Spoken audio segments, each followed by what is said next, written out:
The Bear's Warning, Part 3, The Curse of Pine Hollow. The Missing Man. 1 week later. Jonathan is still missing. Strange sightings reported, a shadowy figure with glowing eyes wandering the woods. The townspeople lock their doors at night. The bear is gone. No one has seen it since the night Jonathan disappeared.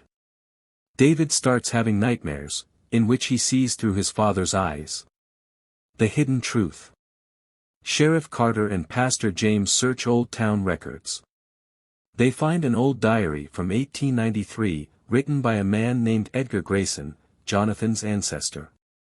It speaks of a great sin committed against the forest, and a curse placed upon the Grayson bloodline. Last words in the diary. The beast will protect. The darkness will consume.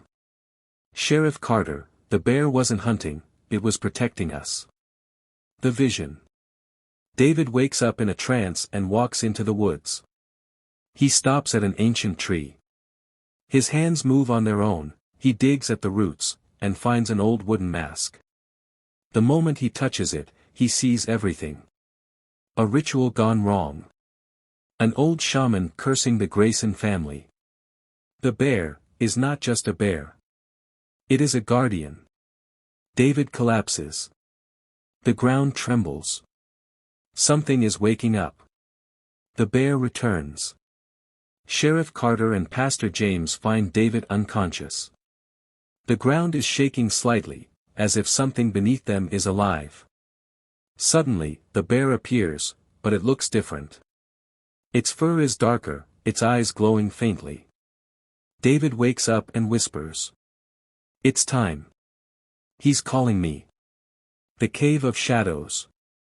David leads the sheriff and pastor into the forest. They reach the same cave where Jonathan disappeared. Inside, they find strange symbols carved into the walls. Jonathan is there, his body half changed, his voice distorted. "Jonathan, I can't stop it, the forest, it's waking up." Suddenly, the bear roars, trying to warn them. But Jonathan attacks.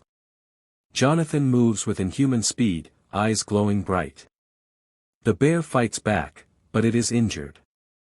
David holds up the ancient mask, and suddenly, Jonathan stops.